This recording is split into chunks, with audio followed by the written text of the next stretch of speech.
Economic Survey 2017-18. 01. Economic Outlook and Policy Challenges. The year 2016 was marked by two major domestic policy developments. 1. Implementation of the Transformational Goods and Services Bill, GST. This is a bold new experiment in the governance of India's cooperative federalism, which involves the following benefits: creation of a common Indian market, improve tax compliance and governance, boost investment and growth. 2. Demonetization. Though it has had short-term costs but holds the potential for long-term benefits like fast transactions, demand-driven payments, remonetization. Further tax reforms like bringing land and real estate into the GST, reducing tax rates and stamp duties. Action to allay anxieties about overzealous tax administration.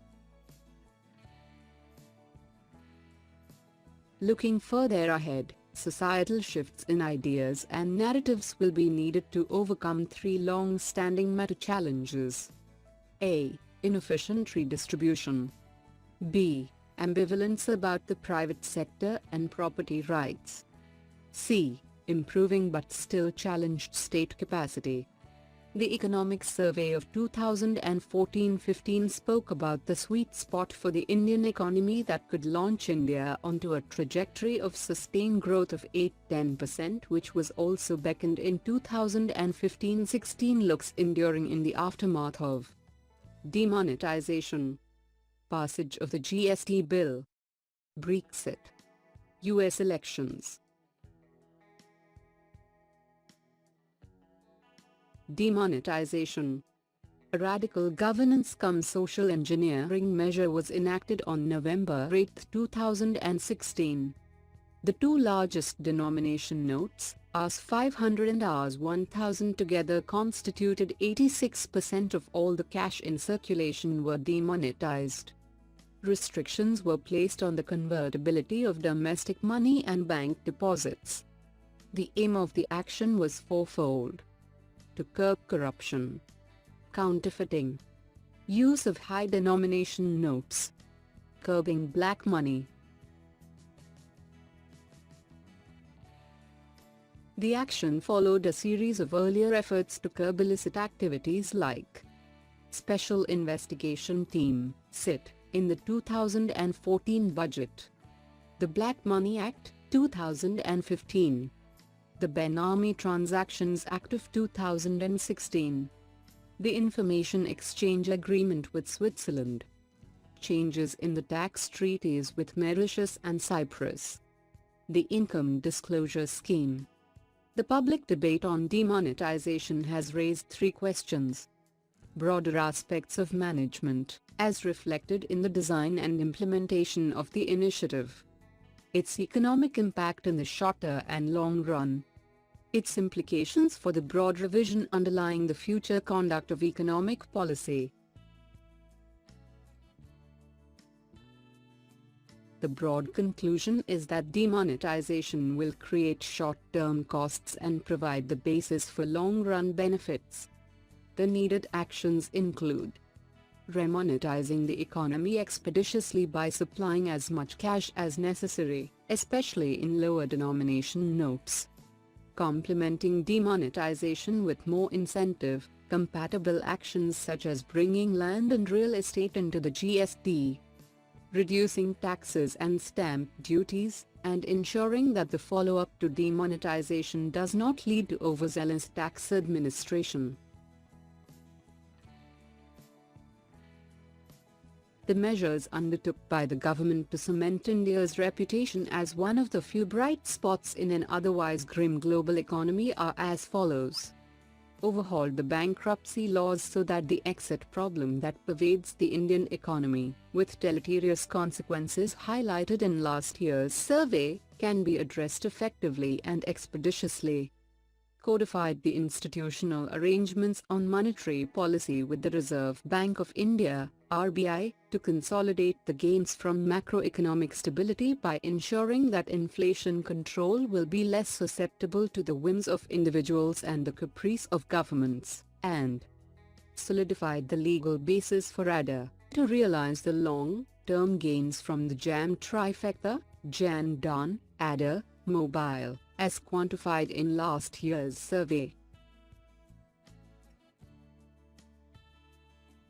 The government enacted a package of measures to assist the clothing sector that, by virtue of being export-oriented and labor-intensive, could provide a boost to employment, especially female employment. The National Payments Corporation of India, NPCI, successfully finalized the Unified Payments Interface, UPI, platform. Further FDI reform measures were implemented, allowing India to become one of the world's largest recipients of foreign direct investment. India is not only among the world's fastest-growing major economies, underpinned by a stable macroeconomy with declining inflation and improving fiscal and external balances. It was also one of the few economies enacting major structural reforms. Yet there is a gap between this reality of macroeconomic stability and rapid growth, on the one hand, and the perception of the ratings agencies on the other. Why so? In recent years, the role of ratings agencies has increasingly come into question. Be their role during the US crisis over ratings or their assessments during normal conditions, especially Indian conditions. Especially after 1991, India has progressively distanced itself from statism and made considerable strides in improving the management of the economy. Yet a broader stock-taking suggests that India has to traverse a considerable distance to realize its ambitions on growth, employment and social justice. Broader societal shifts are required in ideas and narratives to address three major challenges: reducing inefficient redistribution, strengthening state capacity in delivering essential services and regulating markets, dispelling the ambivalence about protecting property rights and protecting the private sector. The structural challenges have their proximate policy counterparts. The central government alone runs about 950 central sector and central A-sponsored schemes and sub-schemes which cost about 5% of GDP. The government has made great progress in improving redistributive efficiency over the last few years, most notably passing the ADA law, vital component towards realizing its vision of JAM. The pilots for direct benefit transfers in fertilizer represent a very important new direction in this regard. At the same time, prices facing consumers in many sectors are yet to move closer towards market levels. Even on the GST, concerns about ensuring low tax rates for essentials risks creating an unduly complicated structure with multiple and excessively high peak rates, thereby foregoing large services efficiency gains. On state capacity, delivery of essential services such as health and education, which are predominantly the preserve of state governments, remains impaired. The deepest puzzle here is the following. While competitive federalism has been a powerful agent of change in relation to attracting investment and talent, it has been less in evidence in relation to essential service delivery. The above structural challenges have their proximate policy counterparts. The central government alone runs about 950 central sector and central A-sponsored schemes and sub-schemes which cost about 5% of GDP. Clearly, there are rationales for many of them, but there may be intrinsic limitations in terms of the effectiveness of targeting. There have been important exceptions like the improvement of the public distribution system, PDS, in Chhattisgarh, the incentivization of agriculture in Madhya Pradesh, reforms in the power sector in Gujarat which improved delivery and cost recovery, the efficiency of social programs in Tamil Nadu, and the recent use of technology to help make Haryana kerosene-free. But on health and education there are insufficient instances of good models that can travel widely within India and that are seen as attractive political opportunities. Competitive populism needs a counterpart in competitive service delivery. The signs of a political dynamic that would banish the ambivalence towards the private sector and property rights have not been strongly evident for decades. This ambivalence is manifested in the difficulties in advancing strategic disinvestment, the persistence of the twin balance sheet problem, over-indebtedness in the corporate and banking sectors which requires difficult decisions about burden sharing and perhaps even forgiving some burden on the private sector. The legacy issues of retroactive taxation, which remain mired in the litigation even though the government has made clear its intentions for the future. Agriculture, where the protection of intellectual property rights, for example in seeds, remains a challenge.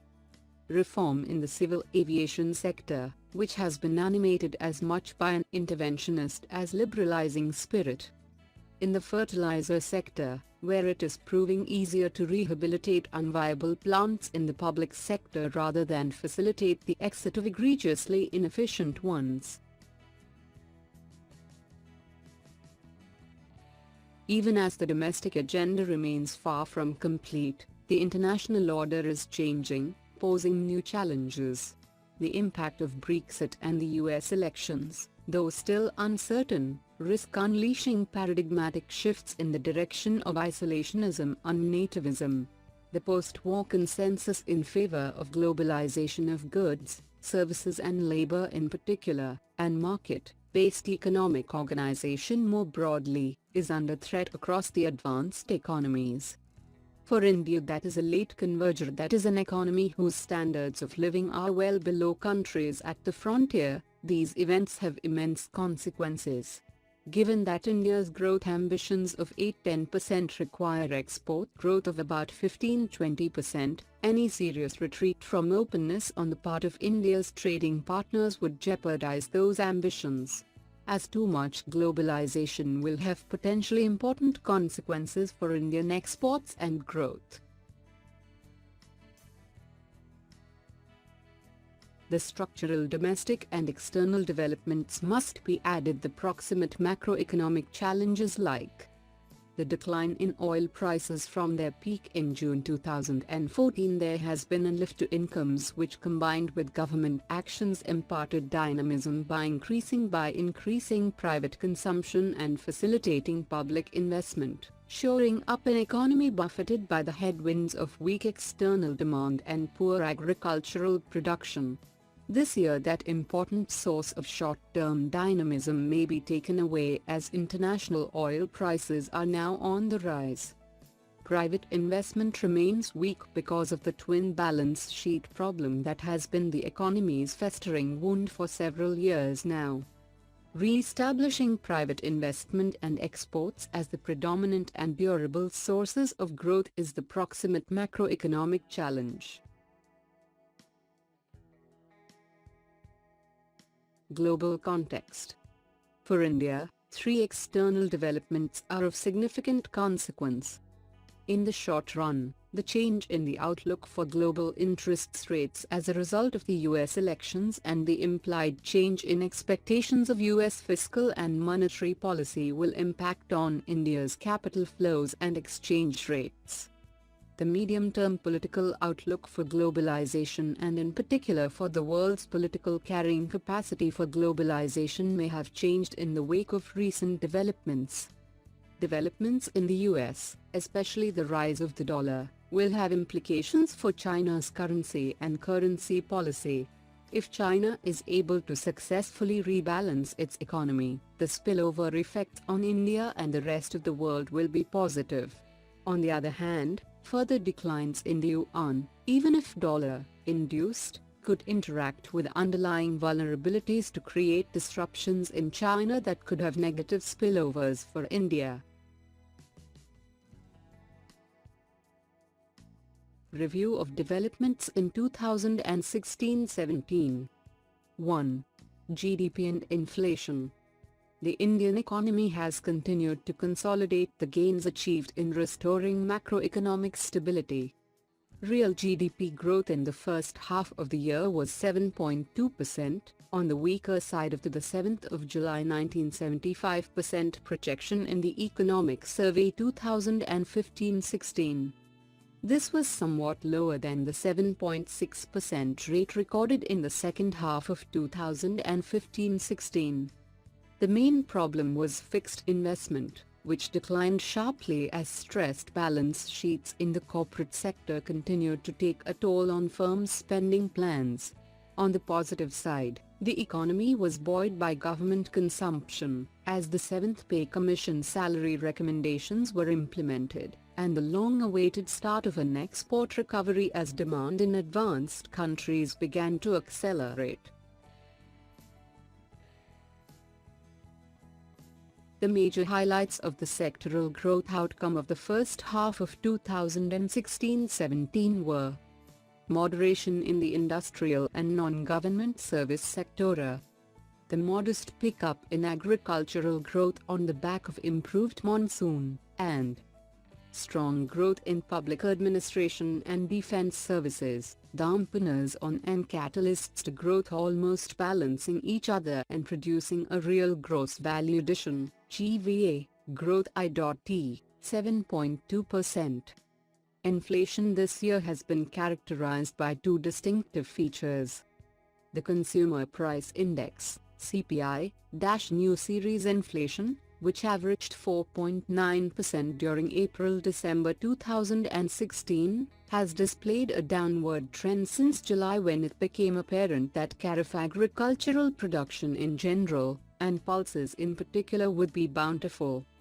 The reversal of WPI inflation, from a trough of 5.1% in August 2015 to 3.4% at end December 2016, on the back of rising international oil prices. The outlook for the year as a whole is for CPI inflation to be below the RBI's target of 5%, a trend likely to be assisted by demonetization. 2. External sector.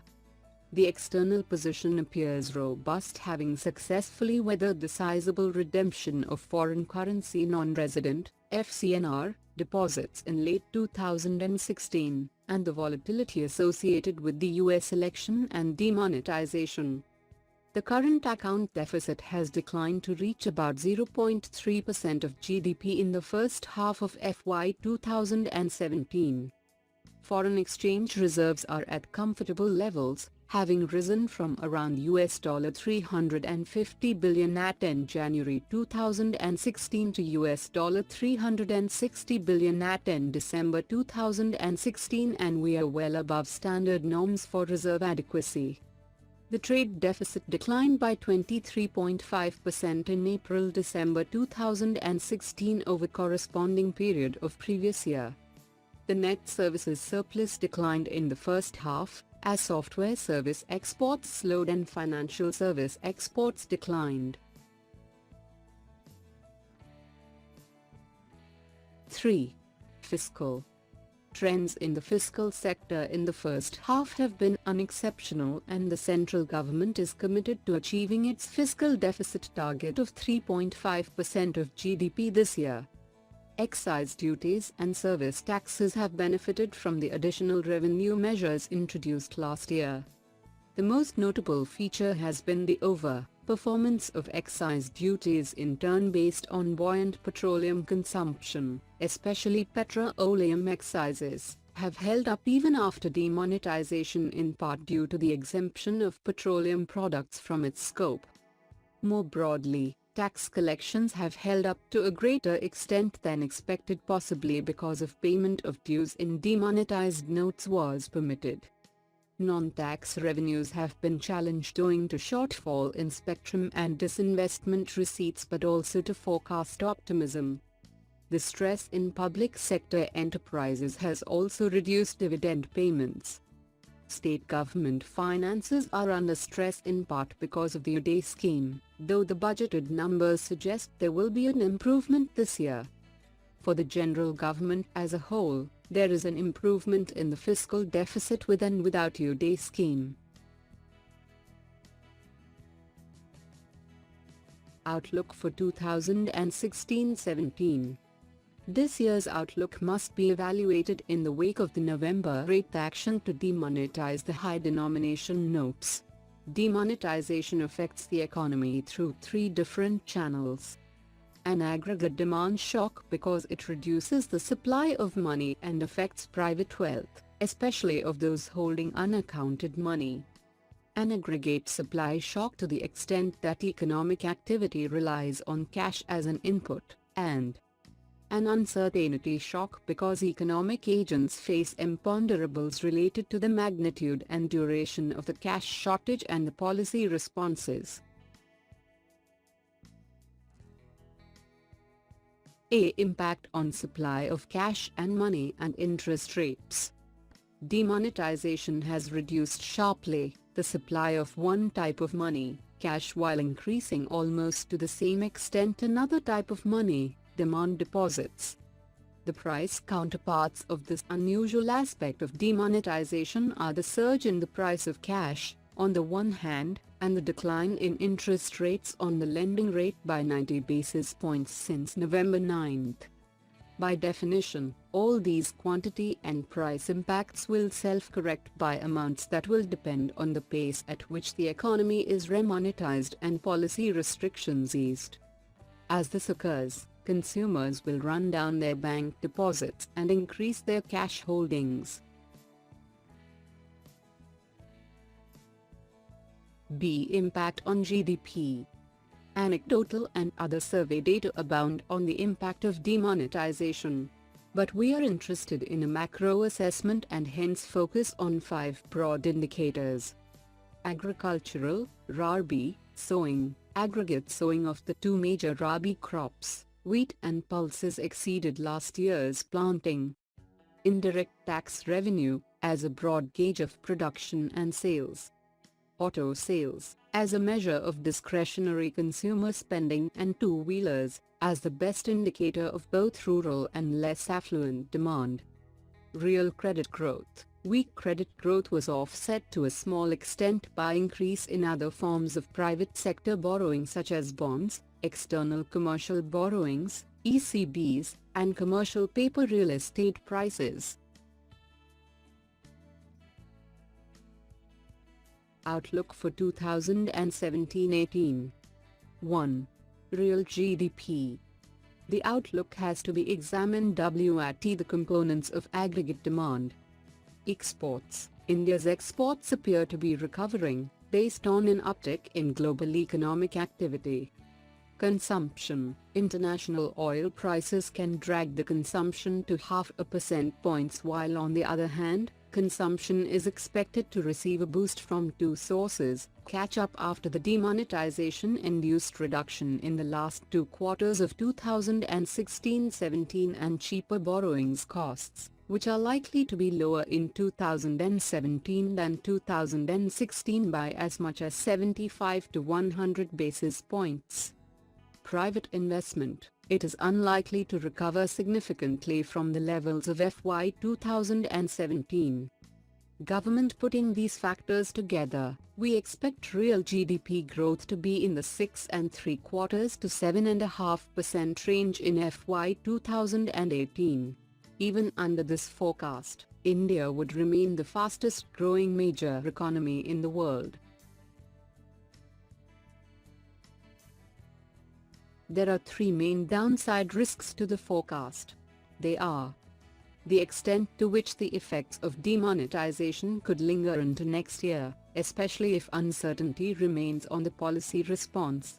Currently, shortages also affect supplies of certain agricultural products, especially milk, sugar and potatoes. geopolitics could take oil prices up further than forecast.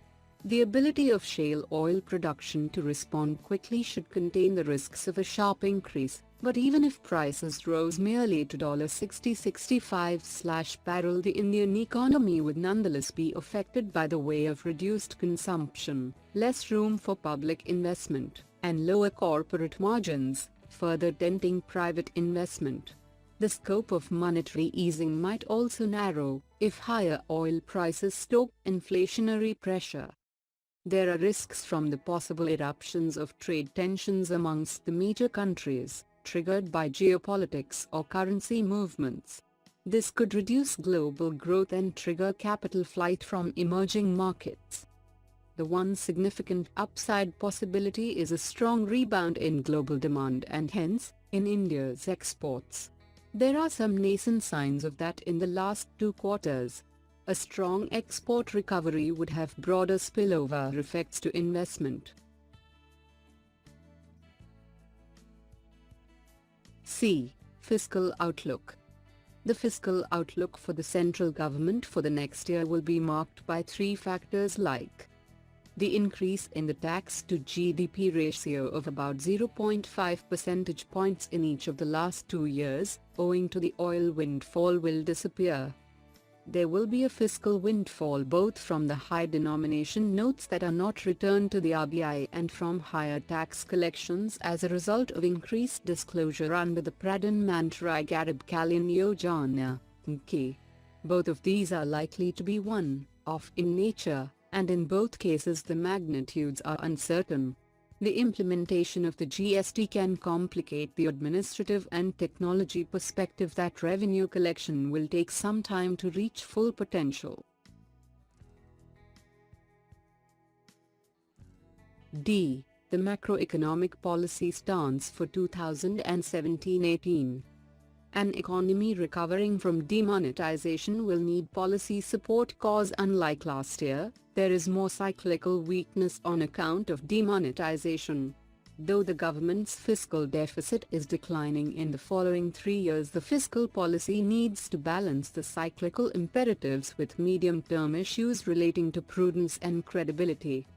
Perhaps the most important reforms to boost growth will be structural. It may be time to consider something like a public sector asset reconstruction company. Another area of reform relates to labor. On the expenditure side, the results make clear that existing government programs suffer from poor targeting. Other issues. A redistribution, universal basic income, UB, as a radical new version. The misallocation has consequences like, it results in exclusion of the deserving poor from access to government welfare benefits, leakages to non-poor and benefits to corrupt local actors. One of the key problems with many programs is that the take-up and effectiveness of targeting will be correlated with the state's institutional and implementation capacity. The risks of making exclusion errors, that is leaving out the really deserving and needy, are high. UB has the merit in achieving Mahatma Gandhi's objectives of wiping every tear from every eye by directly transferring money to bank accounts, and circumventing multiple layers of bureaucracy. The scope for out-of-system leakages is low. B. Exchange rate policy, vigilance and new ways of monitoring. In the aftermath of the global financial crisis, the Eurozone crisis, and the China scare of 2015, international trading opportunities are becoming scarcer.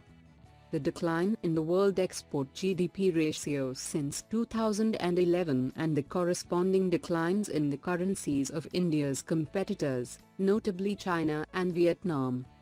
Another reason to review India's competitiveness is the rise of countries such as Vietnam, Bangladesh and the Philippines that compete with India across a range of manufacturing and services. A simple look at the indices of real effective exchange rates suggests that since the crisis of 2013, India's rupee has appreciated by 19.4% according to the IMF's measure and 12.0% according to the RBI's measure, which could be potentially misleading due to RBI's overweightage to the United Arab Emirates, as it is a major source of India's oil imports. India has maintained export competitiveness despite capital inflows and inflation that has been greater than in trading partners. Reflecting this, India's global market share in manufacturing exports has risen between 2010 and 2015. See trade policy. The environment for global trade policy has probably undergone a paradigm shift in the aftermath of Brexit and the US elections. These are likely to be exacerbated by macroeconomic developments in the United States, and in particular the sharp rise in the dollar that is already underway. The likely US retreat from the regional initiatives such as the Trans-Pacific Partnership, TPP, in Asia and the Transatlantic Trade and Investment Partnership, TIP, with the EU, it is possible that the relevance of the World Trade Organization might increase. As a major stakeholder and given the geopolitical shifts underway, reviving the WTO and multilateralism more broadly could be proactively pursued by India. Climate change and India. The Paris Agreement on Climate Change in December 2015 has been one of the shining recent examples of successful international cooperation. There is universal agreement that a key component to tackling climate change will be to price carbon. The increase in petrol tax has been over 150% in India. In contrast, the governments of most advanced countries have simply passed on the benefits to consumers, setting back the cause of curbing climate change. As a result, India now outperforms all the countries except those in Europe in terms of tax on petroleum and diesel. So far, and for the conceivable future, India's reliance on fossil fuels remains well below China but also below the US, UK and Europe at comparable stages of development. Ensuring women's privacy. The relationship between sanitation practices and health outcomes has been well documented in the literature, illustrates the disproportionate burden that falls on women and girls due to deficiencies in sanitation facilities. The burden on women can take several forms like threat to life and safety while going out for open defecation, reduction in food and water intake practices to minimize the need to exit the home to use toilets, polluted water leading to women and children dying from childbirth-related infections, and a host of other impacts. Women's personal hygiene is therefore important not just for better health outcomes but also for the intrinsic value in conferring freedom that comes from having control over their bodies, a kind of basic right to physical privacy. Lack of access to sanitation is widespread and well documented. In 2011, the census reported that more than half of the country's population defecated in the open. More recent data shows that about 60% of rural households and 89% of urban households have access to toilets, a considerably greater coverage than reported by the census 2011. Solutions.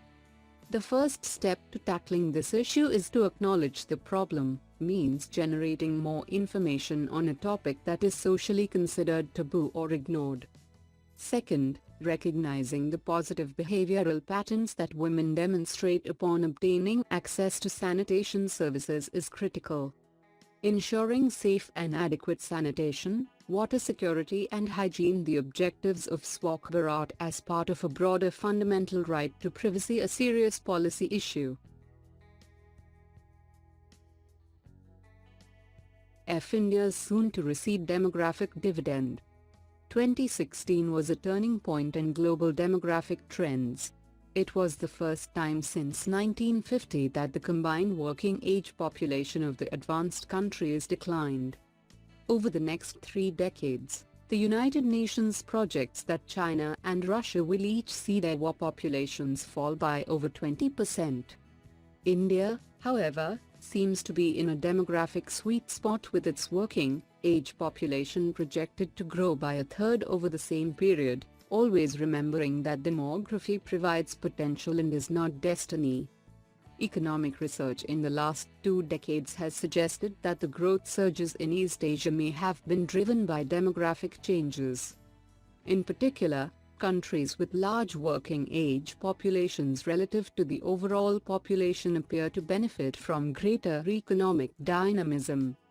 Younger populations are more entrepreneurial, tend to save more, which may also lead to favorable competitiveness effects, and have a larger fiscal base because of economic growth and because there are fewer dependents for the economy and government to support.